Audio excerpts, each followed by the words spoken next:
What's going on, guys? Max from Suspension Engineering. Behind me I have a 2024 F-150, and we are going to be doing the install video for our bolt-on 4-link kit, as well as our coilover crossbar, weld-on coilover axle brackets, and panhard bar kit. One of the first things you're going to want to do, get the kit laid out, make sure everything is there.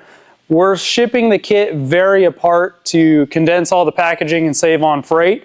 So what you'll want to do is grab some anti-seize, start going through, putting some on all of your thread end, rod ends, bushings, your double adjusters, get all of your parts together. It'll really kind of condense the kit, simplify everything, and make it a whole lot easier when you're going through everything. Another thing you'll want to do if you order the brake toolkit from us is go ahead and pull this out, put it aside with your tools, make sure it doesn't get lost and mix into anything.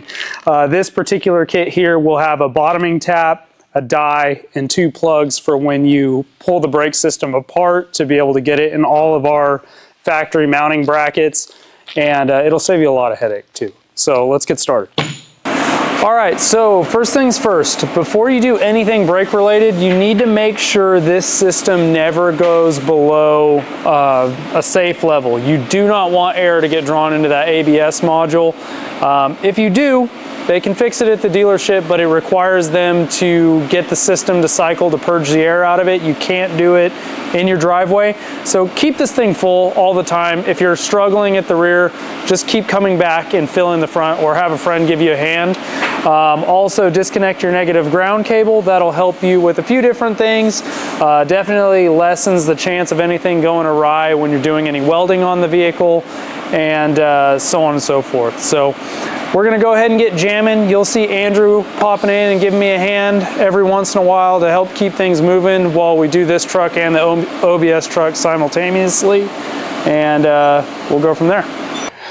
All right, guys, we got the truck in the air. Luckily, we have the luxury of having a 2-post lift in-house. A lot of the professional guys out there will also have the same. I recommend you get the truck properly supported with pole jacks. If you're doing this in your driveway, definitely get both sides of the axle supported with jack stands, and make sure everything's secure for your own safety. This is the group of tools that we are going to be using today. You're more than welcome to get the same setup of tools or give and take as you please, but I would definitely recommend a nice set of torque wrenches to make sure that everything's nice and tight at the end of the build. If you still have the factory exhaust, you'll need to remove the section that goes up over the axle and associated hardware with it. If you have aftermarket traction bars, you'll need to remove those as well, which will give you access to removing the factory leaf spring pack. Before you remove the leaf springs, make sure that you've removed the factory shocks and have the axle properly supported under the truck. In order to remove the driver's side leaf spring, you may need to scoot the factory tank out of the way so that you can pull the bolt out from the inside. Once the tank is shifted out of the way, you should be able to remove the leaf springs and then add the supplied U-nuts to the holes in the frame. Now that the disassembly is done, go ahead and install the front chassis bracket and 1/4-inch spacers. Be sure to add those 1/4-inch spacers because they hold the chassis bracket centered in the leaf spring pocket. Then you can install the bump stop supplied with the countersunk screws into the factory location. Next, go ahead and do a light assembly on the axle bracket, with the lower bracket and upper bracket being held together with the 5/8 18x3 bolts and crush spacers. The first things you want to pay attention to here are these aluminum spacers we make specifically for the axle brackets. So when you assemble the upper and lower axle brackets, these go between the 2 layers, the flat spot faces towards the perch, and the goal with all of this is so that you can torque everything to spec without actually pulling the upper bracket down. So you want to assemble it loose the first time, make sure there's about a 20 to 30 thou gap between the spacer and the underside of the upper mount, and that way once you snug everything down, there shouldn't be any daylight between either crush spacer or the underside of the upper mount, making sure that everything stays nice and tight and has the strongest seat possible. One little thing I like to do when I'm setting up the link bars and installing them in the chassis is try and make sure they all adjust in the same manner. So if turning this bar down shortens the length of the lower link, I would like to get it to where turning it down shortens the length of the upper link. In this case, since the bar flipped over when I picked it up, it's actually extending the upper link. So when I install it, I'll make sure that it shortens when you turn the bar down. So make sure that those go in the chassis the same way. It's not going to make or break the build, but it just makes it that much faster if you're trying to do quick adjustments in between heats.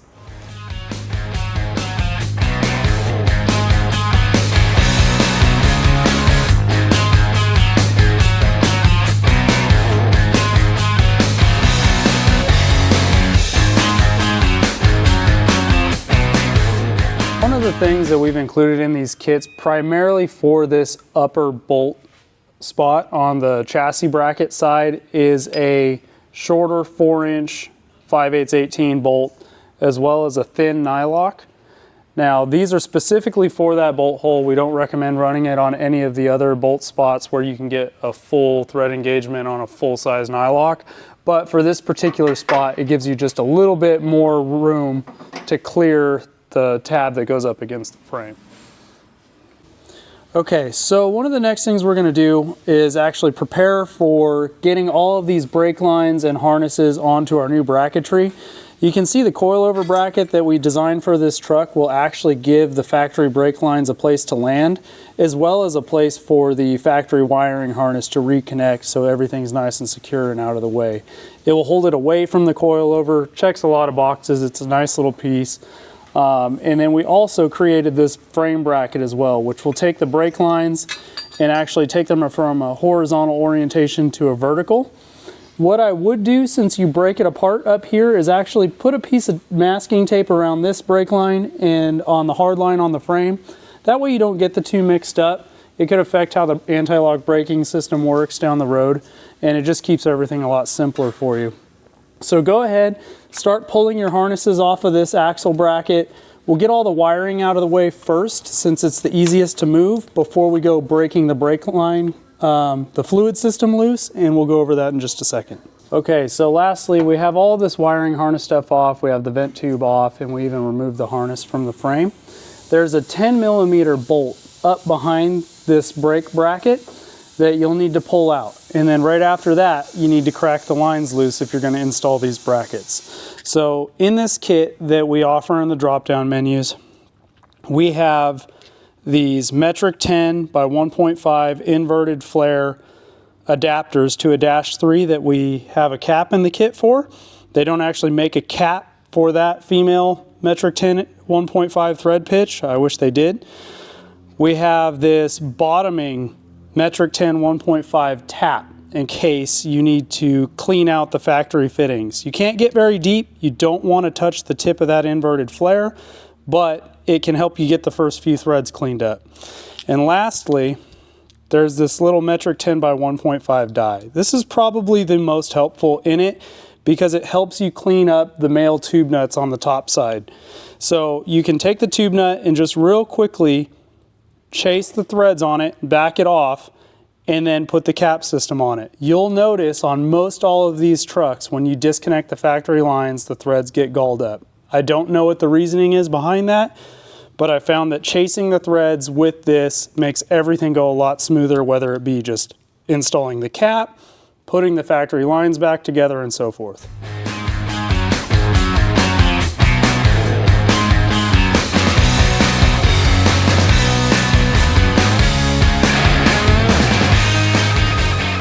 We're going to go ahead and remove this factory bracket on the axle housing now. I don't know if you guys can see that from where the camera's at, but we're going to pull this off. So we'll go ahead, get the lines broke loose from it while everything's tight, makes it a little easier. Pull all the clips and get it off.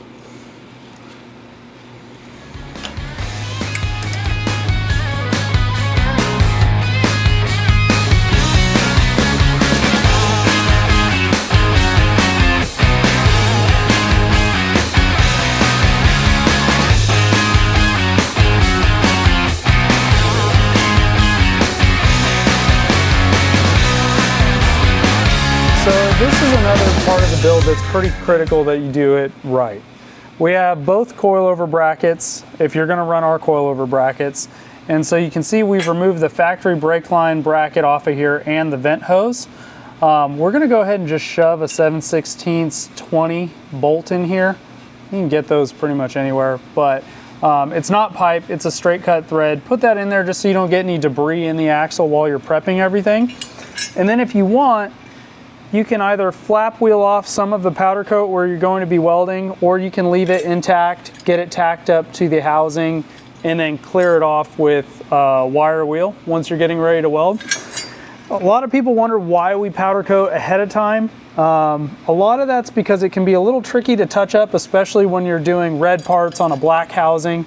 So it makes it to where once it's all done being welded, you can just touch up paint here. You don't have to worry about getting in here, masking everything off.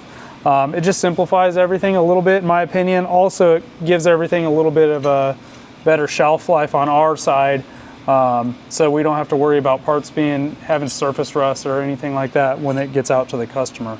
So the one with the brackets on it is going to go over the vent, like so. And then this other one that has a little L bracket locating tab is going to go over here on the passenger side and locate off of the factory brake bracket on the housing. You'll actually want to set this one up first and then weld the other side to mirror it. So you'll set this up, measure everything from the axle flange, and then you'll set this one up on this side to be square with the other one, same center, measuring from the axle flange. Be careful not to measure from the housing. It's not always the same distance here because typically they're not pinion center. And get that all tacked up before you prep it and get ready to weld. Another thing I like to do, because these housings do come with a pretty thick coating on them, is go ahead and take some emery cloth and prep at least like a 3-inch wide strip right here on the housing. Also, if you're going to be getting set up to do some welding on these, you may as well go ahead and prep the housing where the axle brackets are, if that's something that you want to burn on during this install. A lot of the bigger horsepower guys out there may want to do that, so you're not just depending on the welds for the spring perch, but you also have weld around the bottom side of the housing. One thing I will caution you on though is if you're going to weld these on, you're only welding the bottom 180 degrees of the housing twice. So what I like to do to try and help keep the axle housing straight is take a cutting torch or something that can apply a lot of heat and give yourself a little hot spot right here just till it's about orange, the size of a quarter. Let that heat up and cool down. That will put some tension on the top side of the tube, so when you weld the bottom side over here, it helps keep everything straight. Very similarly, we set up the coilover brackets to be a 360 degree weld all the way around the tube. That's why we have that little front section that bolts on there. And the reason we do that is to help keep the axle tube from bending when you weld it. We do a lot of work on these things outside of all of our suspension products, and we find that a lot of guys are bending these housings, which just kills your axle bearings and puts a lot of premature stress on all the components. That all being said, that's why we provided this front half, like some of you may have seen on the 99 to 06 videos, but those will lock together. You put the little 1/4 bolt in there, and there's a little recess right here so that you can tack the two halves together, helping everything line up, and that way when you weld it, you're welding 360 degrees around the tube, again helping prevent it from bending. Okay, so first things first, we're going to take these brackets. We've got the axle tube prepped up, and we're going to do a loose assembly of everything. So go ahead and get the two brackets together. You'll put the small 1/4 bolts in the two that holds them together, and we'll kind of line all these up. Get the tab against the factory brake bracket here. This thing doesn't have anything that locates index, but it does fit over the bolt, so we'll go ahead and get that loosely assembled and tack it in place once we get everything lined up and each side mirrored. And then we won't want to do our final weld until we get the coilover crossbar in, do a light mock-up of coilovers and everything, make sure everything has good clearance, and then we'll go ahead and burn it in all the way.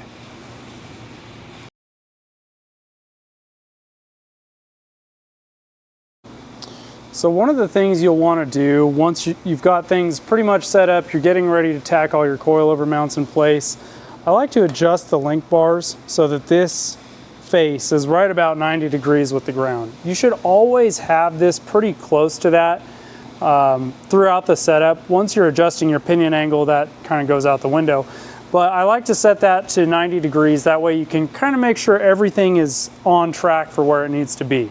So that's at 90. When you're coming over and you're double checking your coilover mounts,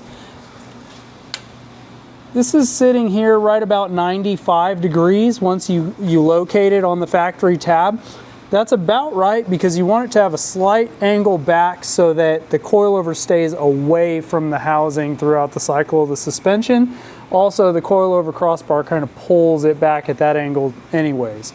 So anywhere above 90 is ideal. We're going to tack everything in place, make sure it's all mirrored side to side, and once we do all that, we'll cycle everything, make sure it clears, and give it the final burn in. So like I had mentioned in previous parts of the video, so there's a little recess in the top of the coilover mount.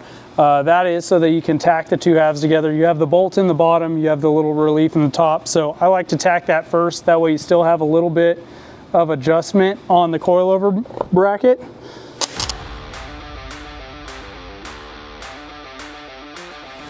And then on the passenger side, since it's registered against the factory mount, it's where it should be ideally, so I'm going to go ahead and tack that at that clocking. I'll pull against it a little bit. One thing I do want to check is that it is perpendicular with the housing. Even though there's two plates, it helps center it a little bit. It can still lean a little bit either way, so we'll go ahead and just double check that that is square first.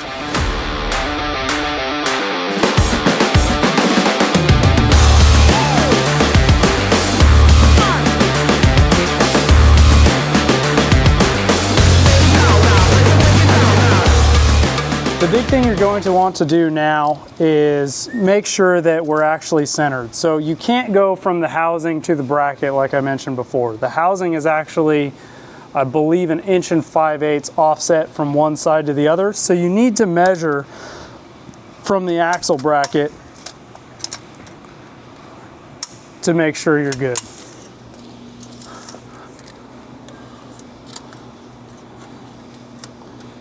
So we'll go ahead and get it there. We're right about that 20 3/8 mark. That's the goal. So I will mark it widthwise. That way I can focus on the angle finder and not have to try and keep looking at a tape measure and having 4 hands, which I wasn't gifted with.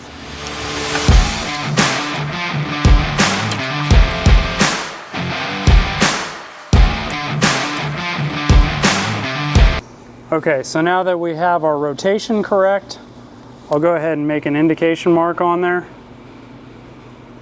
for clocking. I'll give it a tack and then we'll make sure it's square to the axle tube.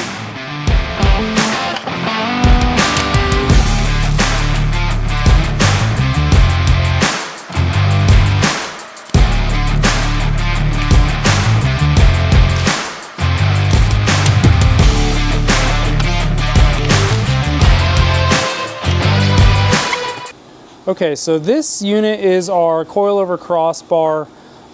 It ties the two frame rails together, locates a lot of stuff, gives you a new bracket for all of your wiring harnesses, your axle vent, a few other things. And we make it adjustable so you can get it between the frame rails and extend this double adjuster to get it to the right width. Then everything locks into place. And then there's a lot of provisions and recesses and whatnot on the back side of these that match the contour on the frame, so it will lock into the factory features. So make sure it's small enough to get between the frame rails so that you can get it up from the bottom side. These are notched out to clear the bed channels up above, and then you'll extend the mount so that you can lock it in and put your outer plates on.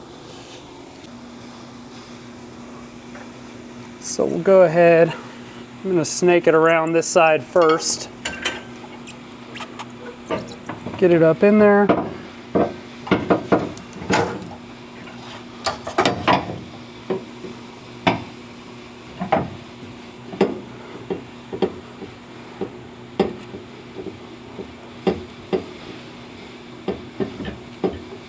And then you just extend it until everything is nice and snug with a slight preload. You'll want to move everything front to rear on the frame until you feel it lock into a nice home. One thing that you can really focus on is there are two small holes that will line up with the donuts that are on these mounts, and that's the main thing that locks everything into position. So once it's all locked into place, there's a few things you can check to make sure it is in place. So we gave this extended brake bracket bolt to you guys with the kit. So this will thread in and hit the factory U-nut that's in there. Also, there's the slight sharp relief in here that should line up with the factory square in the frame. And if you turn and look over at the passenger side on the inside, this particular hole should line up with a factory hole. And then if you go outside the frame and look in, you should see through these holes that the circle register has locked into the circle hole in the frame right about this area. So now once all of that is together, we're going to go ahead and take our outer frame plates. We will lock them in, put the 3/8 bolts here, and then we'll start marking our centers of all these holes on both sides. I would recommend that you drill your outside holes from the outside and drill your inside holes from the inside. Don't just try and guess and shoot straight through. It can cause quite a bit of headache and have a bunch of alignment issues. Okay, so one of the other tips that I like to do on these is when you set this up, leave these two bolts relatively loose and use a quick clamp to pull the bottom together. Keeps everything nice and flat here. Then I would get two different types of drill bits. We offer one which is a step point drill bit. You can find these on your tool truck for $1 million, or you can order them off the website for a reasonable price. And then just a regular 1/2 inch split point drill bit as well. So the reason I like to use a standard 1/2 inch drill bit is to actually make my center point. So if you take that and go in to each one of these,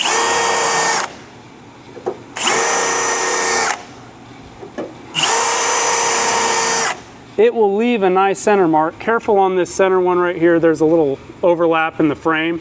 So what you may want to do is actually get these bolts in before you actually drill this hole. That way it holds everything tight. But if you use a traditional drill bit for all your center punching, and then our nice little step point bit to do all the hard work, it tends to make the job a whole lot easier.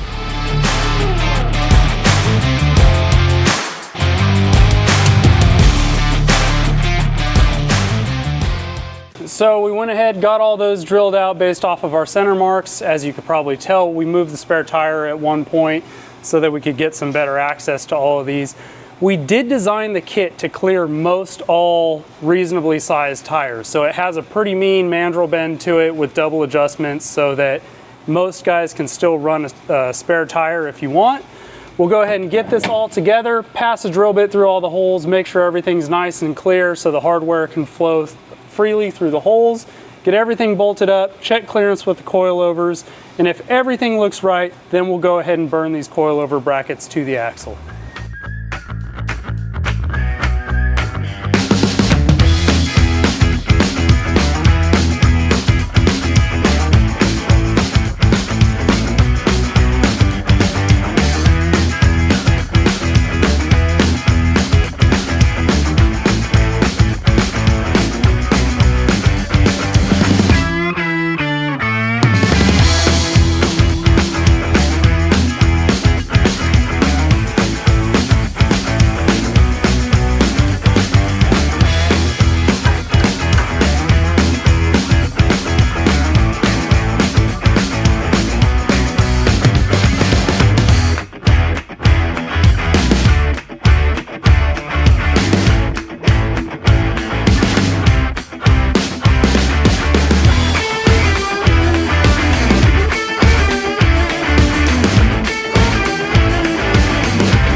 Okay, so we got that all assembled. Everything is pretty much in place. We even squared up the truck a little bit, squared up the pinion angle, got it really close to where it was going to be. The main thing we want to do is just make sure that when everything is set up, the truck is at ride height, that the coilover doesn't get too close to the axle to where the coil actually binds against the bracket. Now that we have that all done, we notice the coilovers don't have any weird angle to them. We'll go ahead, pull those off, get the wiring harness out of the way, and burn those on. One more thing that I would like to mention is for some of you guys, you're going to be running an E-locker on these F-150s. If you want to run the wiring harness mounted to the coilover bracket, pulled away from the coilover, you will need to extend these two wires to get this plug back to the diff. If you don't want to do that, you're more than welcome to run it on the other side of the coilover. You'll just have to secure it by your own means there. So we'll go ahead, we'll pull this apart, we'll get that all going, and we'll burn the brackets on, which will get us to basically our final assembly. There's two more things I'd like to note.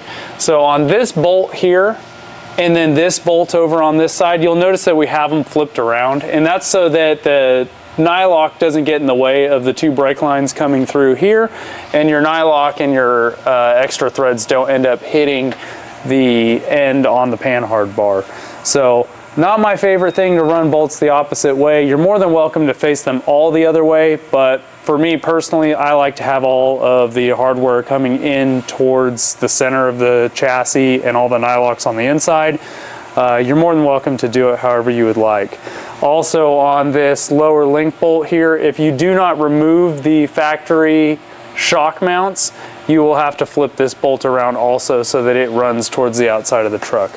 Again, these are all things that are up for personal preference. You can change them and set them up however you would like. Make sure all your bolts face the same way if you'd like, or just go through more steps to get the install you're looking for. But those three locations will be something you may want to take note of. So we got everything checked out, everything cycled nicely. Now we're going to go ahead and do our final weld on the coilover brackets if you're running those. So pull everything as far away as you can. Get your wiring harnesses out of the way, your brake lines out of the way. Make sure you remove your coilovers. If you weld next to your coilovers, you're going to stick a bunch of slag to the chrome shafts on it, and you'll always be battling seal issues. Your shocks will always be leaking. It's really problematic. So get those out of there, get everything out of the way, and then plan out your welds a little bit. There's a few things you need to work around, a few obstacles, and the name of the game on this is very smooth, consistent heat application, and that'll help keep from bending the axle tube. So you need to get around things like this little brake line tab. So I'll usually come in, weld to here, jump on the inside, burn in, and then continue going. But you want to kind of set up your weld so that it goes nice and smooth. I'll give you a few tips and tricks on this, but this should absolutely be done by a professional. If you're using our coilover bracket setup, have them welded by someone who's a professional, knows what they're doing. Make sure they're not going to set your truck on fire or anything to that effect. You really want to be very careful about where you're applying your ground. You want it really close to where you're welding. You don't want to accidentally have it travel through a stainless brake line or a wiring harness, something to that effect, because when they do that, that stray voltage can cause lots of problems. If you're taking your axle somewhere to have it all welded up, you've already done all the work, they're already doing all the labor, and you've already got all this heat put into your axle. Another trick you can do on these is weld the tubes to the cast center section. It's a lot easier to do when you're already set up to weld and it's already been prepped, you already have a bunch of heat. The cast will accept the weld a little bit better, but it'll help from twisting these tubes in the center section, which can happen if you have a pretty big horsepower setup, and you'll start to see it on a lot of trucks where they start to weep a little bit of gear oil out there. So while you're doing all the welding, if you have someone you trust to do it, you can burn these axle tubes to the center section, and that's just kind of a little tech tip.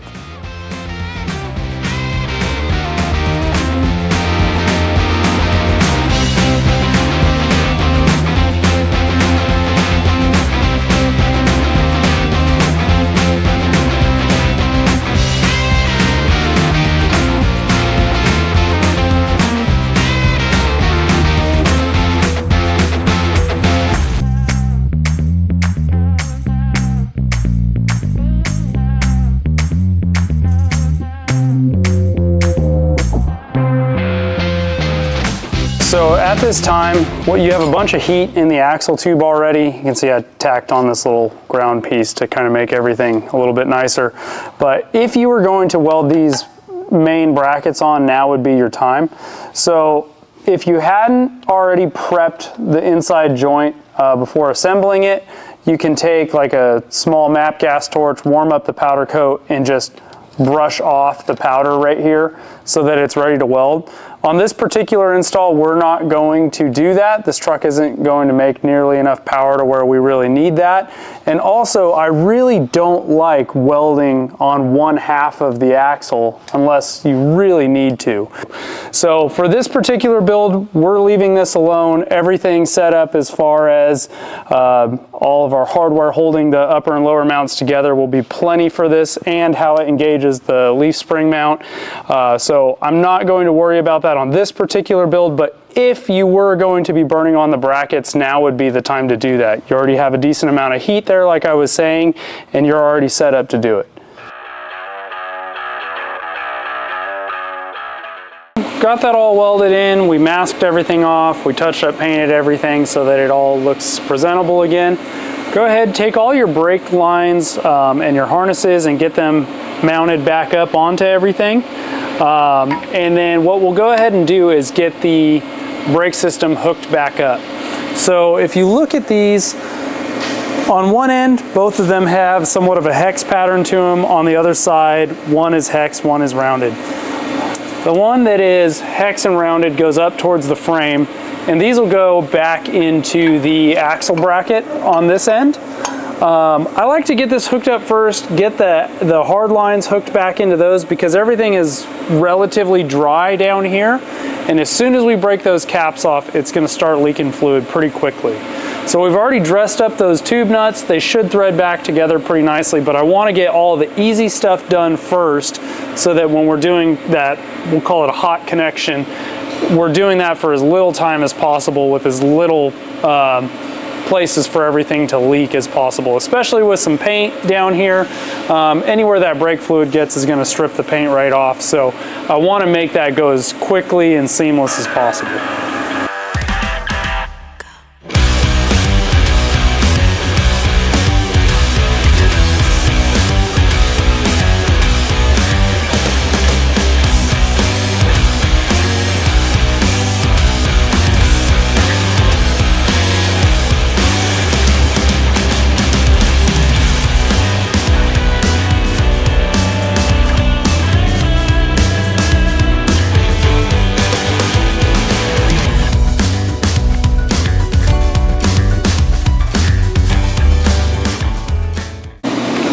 So one of the easiest problems to run into is really struggling to get these lines back in. The best thing you can do is just stay calm and focus on getting the hard line to dive straight into the female so that everything lines up nice. If you're looking at it from this side towards it or from the underside up, it's really hard to see if anything is slightly out of whack, and it'll absolutely make it a pain for those tube nut threads to start in the female inverted flare fitting. Take your time, slow down. You're probably a little burnt out, you're covered in brake fluid at this point, but just take your time, get it lined up, and if you need to stop for a second and make sure your reservoir is still full, just take the time to do so.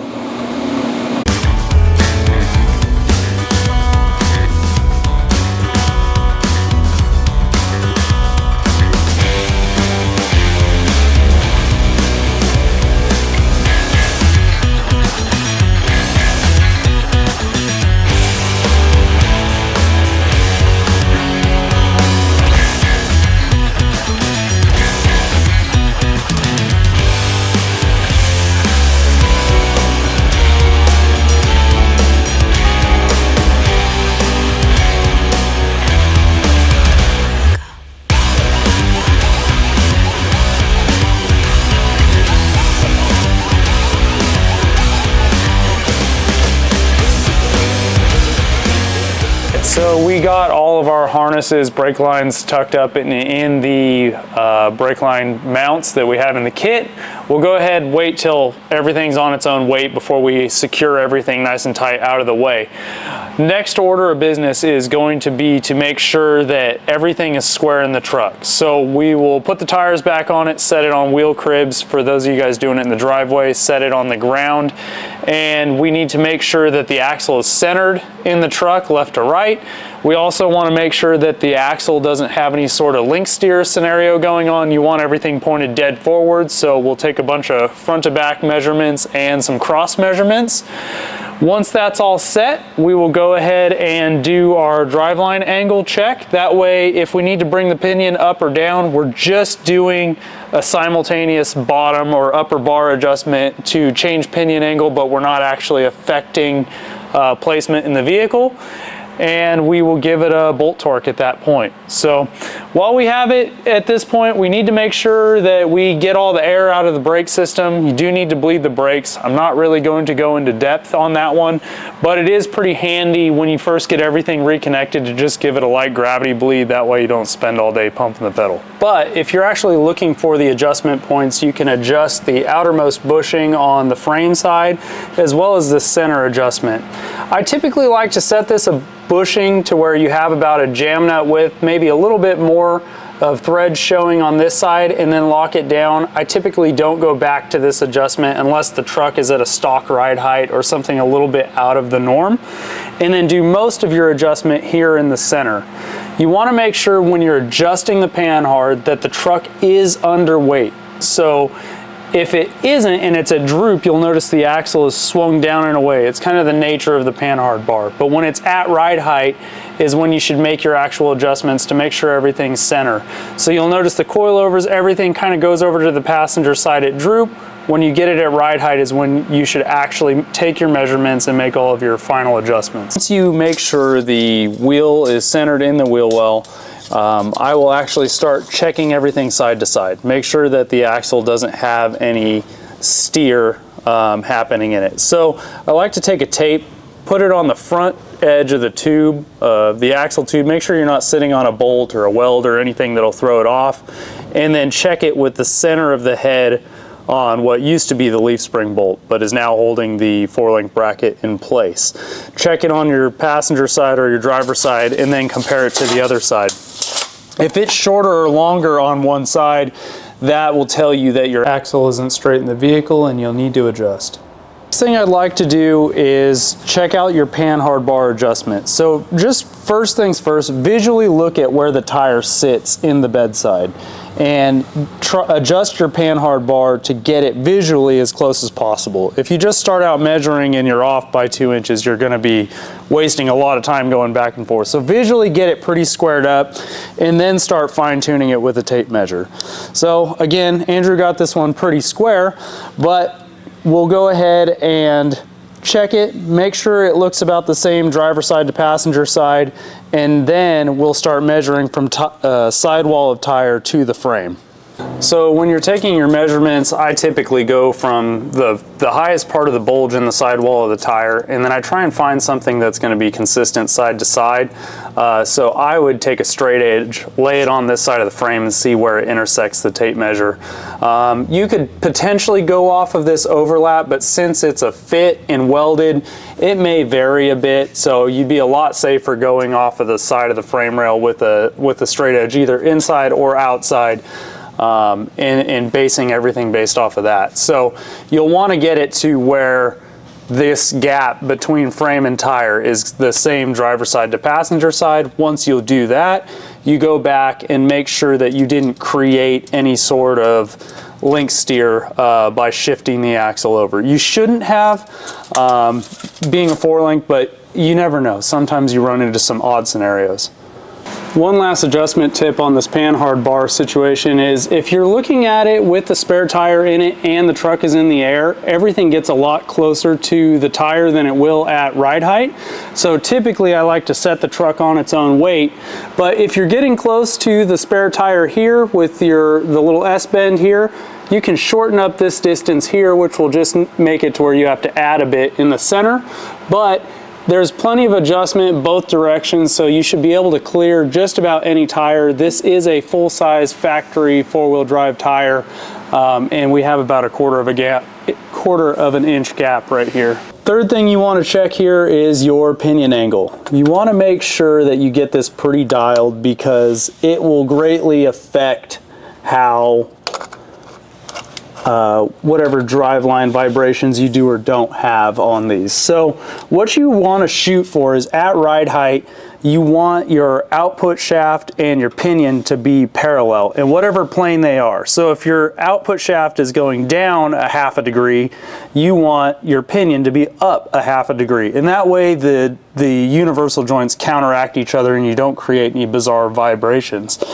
Now if you're down 3 at the pinion and you're down 1 at the transmission, the U-joints don't move in sync with each other, so it'll create a really violent vibration that you'll feel as you're driving down the road. You want to make sure that this reading is off of the flange, perfectly flat on the surface, and perfectly vertical with the ground. If it's angled ever so slightly, it will change your reading, and if you're using a gravitational angle finder, it will be even more impacted by that because the dial kind of hangs up in the case.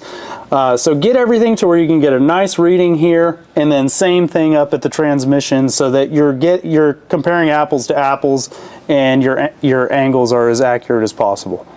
Just a note, when you're doing all the nut and bolts on the truck and you're torquing everything down, make sure to use a good quality torque wrench and one that has been calibrated recently or at least is relatively new. You want to make sure that all of the fasteners get torqued to whatever the rating is for the thread pitch. These are all grade 8 fine thread fasteners for the most part, excluding the small fasteners on the frame and a few others. So make sure, pull up the torque spec for those bolts and tighten everything to that spec.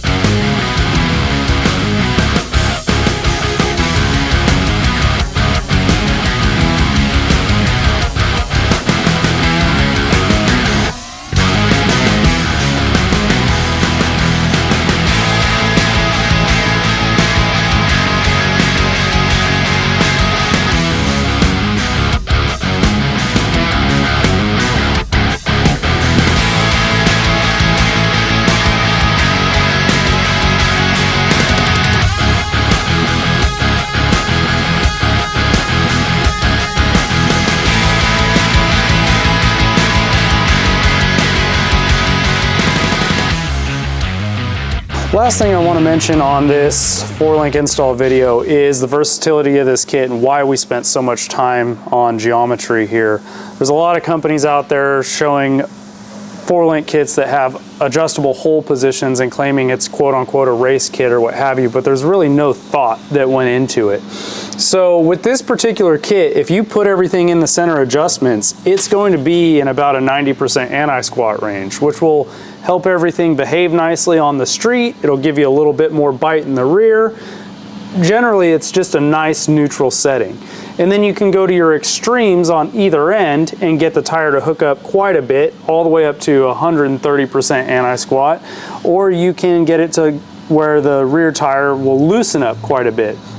There's settings in these exact bar settings where you can put the truck in a 50 to 60% anti-squat range, which would be more like a performance track condition.